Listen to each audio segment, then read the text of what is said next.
የሰው ሀቅ ስንወስድ ባል የሚስቱን ሀቅ ሳላለ መስጠት ሲደብቅ ሚስት የባሏን ሀቅ ላለ መስጠት ስትደብቅ በእናት በአባት በእህት በወንድም ስም ስናደርግ ራሳችንን ካገኘነው ቀጥ ብለን አስተሳሰቤ ተዛብቷልና እንዴት አርጌ ላስተካክለው ብለን የስነ ልቦናዊ ምክር አገልግሎት ጋር እንሂድ። ይሄ የተዛባ አስተሳሰብ ህመም ነው፣ ትክክል አይደለም።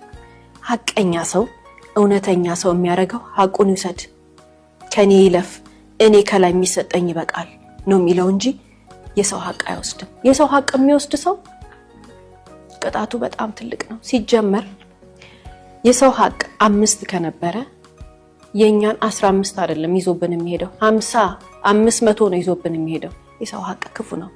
የሰው ሀቅን ለመደበቅ ተብሎ በእናቴ ስም አስቀምጫለሁ፣ በአባቴ ስም አስቀምጫለሁ፣ በእህቴ ስም በወንድሜ ስም ምናምን ያለ ሰው ሁሉ እንኳን አይደለም ያችን የደበቃትን ሀቅ ሊበላትና ከሱ ጋር ሊያሳድጋት ይቅርና የራሱንም ነፍስ በምን አይነት ሁኔታ የት ጋር እንዳለ በማስተዋል አጠገባችን ከነበሩ ሰዎች የዛሬ 5 ዓመት 10 ዓመት 15 ዓመት 20 ዓመት ይህን ሲያደርጉ የነበሩ ሰዎችን እንመልከት። የተወሰደበት ሰው ሀቁን የተነጠቀ ሰው ፈጣሪ ከፍ ያደርገዋል። ያ ሀቅ የነጠቀውስ ያ የሰው ሀቅ የቀማው ሰውዬ እታች ነው የሚሄደው ወይንም እታች ነው የምትሄደው። ከሰው ህይወት የሚማር ደግሞ ሁልጊዜ ብልጥ ነው። የዛሬ ባል ታሪኮቻችንን ተመልክተን ሌላ